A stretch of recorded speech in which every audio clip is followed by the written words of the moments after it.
안녕하세요. 네, 잘 지내시죠? 네, 요즘에 외제 몇 분하고 통화하면서 잘 지내시죠? 이렇게 하다가 멈칫했어요.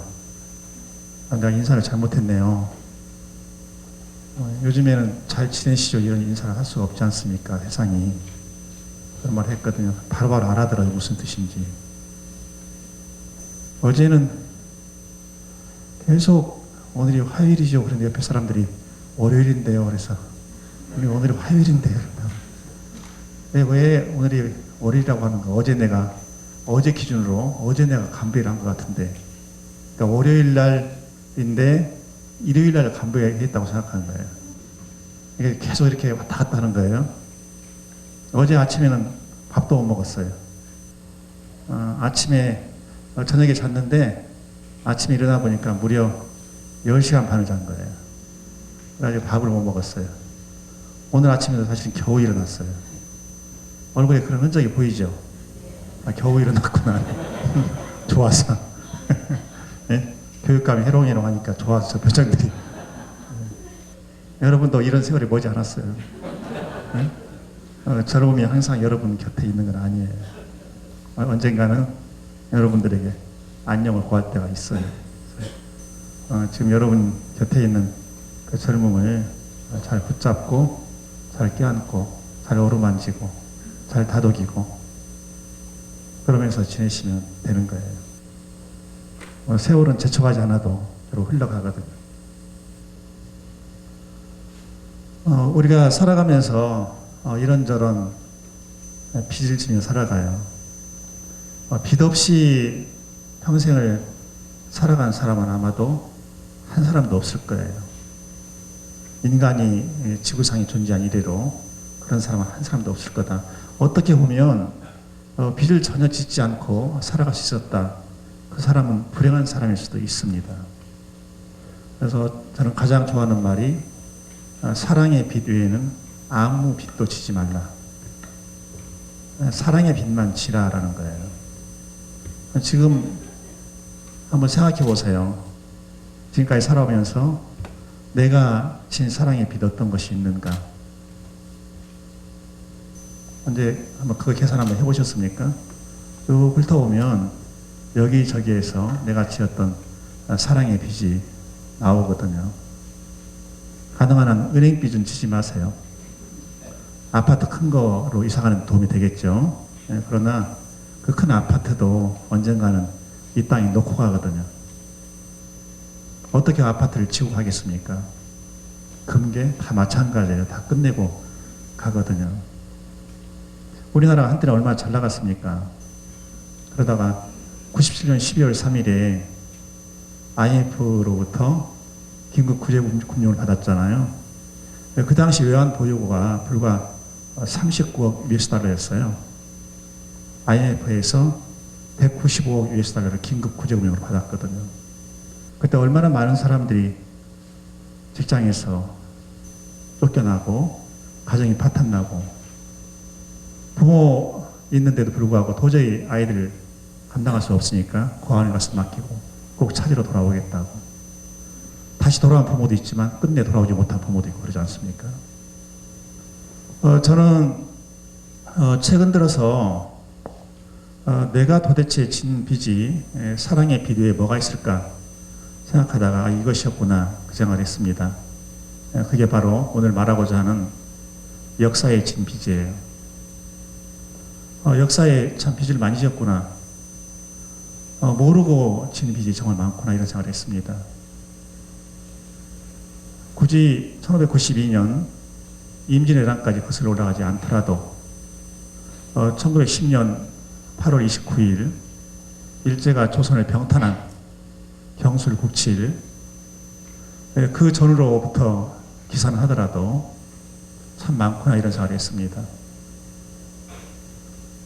한 15년 20년 전에 우연히 시베리아로 끌려갔던 그분들을 만난 적이 있어요. 그때 전쟁 온 그분들에게 밥이라도 한 끼 대접해 주지 않았더라면 어땠을까 지금쯤 그 마음이 얼마나 무거웠을까 그 생각을 했습니다. 여기 조선에 있다가 시베리아로 끌려간 지가 불과 며칠이에요. 바로 해방이 됐거든요. 그래서 그 사람들은 적군 포로가 된 겁니다. 러시아 입장에서 볼 때는. 그리고서 나중에 조선으로 돌아왔지만 그분들은 앞길을 막혀버렸어요. 딱 하나, 적성국가인 소련 땅에 있다 왔다 그랬습니다. 교사하다 갔던 사람, 공무원하다 갔던 사람, 이 사람들이었어요 주로. 사할린으로 간 사람들이 있어요. 끌려간 사람들도 있고 자발적으로 간 사람도 있습니다. 연해주로 간 사람들도 있어요. 1937년 스탈린이 명령을 내렸죠. 연해주에 있는 조선인들 전부 중앙아시아로 내보내라. 20만 명 이상 화물열차 속에 쳐넣어져서 끌려갔습니다. 그 안에서 대소변 다 보고 그 안에서 아기도 낳고 아기도 죽고 죽은 시체에 열차 밖으로 던지고 죽은 손자를 껴안고 할아버지가 놓지 않고 그러면서 끌려갔어요. 스탈린이 그런 명령 내렸던 것은 그겁니다. 쟤네들은 우리 러시아 사람들도 아니고 일본 사람들인데 일본과 우리는 싸웠는데 저 사람들이 일본 첩전으로 살 수 있지 않냐. 우리 러시아에게는 절대 이익이 될 수가 없다. 위험하다. 해서 다 끌어가 버린 거예요. 끌려간 곳 중앙아시아 동토의 땅이죠. 기구 하나가 없어요. 맨손으로 땅을 팠다고 그래요. 그래서 땅을 개갈한 거죠.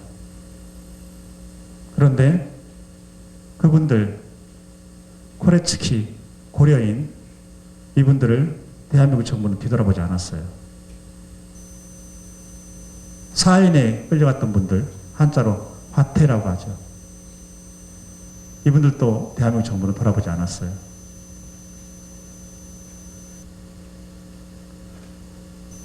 이동순 시인이 쓴 시집 강제 이주 열차 혹시 읽어보셨나요? 전부 다 안 읽어본 표정. 제목 자체를 처음 들었다는 그 표정들. 참 천진난만한 표정들이세요. 거기에 이런 시가 있습니다. 떠나던 날이라는 시가 있어요. 잘 들어보세요. 떠나던 날 이동순 이삿짐 챙겨 화물차에 싣고서 정든 집 뒤로 두고 길 떠나는데 키우던 삽살이 아무 영문도 모르고 뛰어오던 그 모습이 눈물 속에 어른거리네. 한참 달려오다 지친 게 길판에 멀뚱히 서서 바라보는데 돛을 타고 저절로 흐르는 눈물. 우리 떠나면 저 삽살이 어느 누가 밥이라도 제때 챙겨줄까. 초목토 갖고 봐 다른 곳으로 떠서 옮기면 제자리 잡아가기 힘이 드는데 하물며 사람 터전을 어찌리 준비도 없이 떠밀어 가나. 콧대 없이 고학대 었고 고삐 없이 목줄 매어 끌려가는구나. 우리가 너희들 닭이냐? 우리가 너희들 소 돼지냐? 이렇게 마구 다루고 부릴 정도로 우리가 그렇게도 만만하더냐? 외놈피에 떠나온 연해주 이제 다시 아득한 중앙아시아로 떠밀려가네. 가련한 우리 고려인 신세. 이게 이동순 시인이 쓴 떠나던 날이라는 시입니다. 이 시를 한번 꼭 읽어보시면 좋겠어요.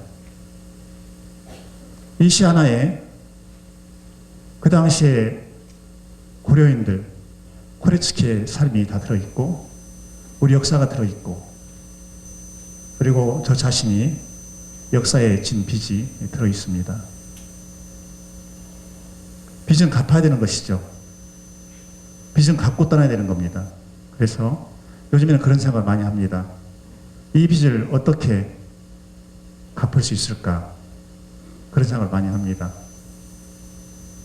우리 직원 여러분들도 늘 교육에 힘을 많이 쓰시지만 시간 날 때마다 나 자신이 그리고 우리가 역사에 진 빚이 무엇인가 생각하고 그리고 그 빚을 갚는 일에 여러분의 삶을 조금이라도 내어주기를 바라겠습니다. 고맙습니다.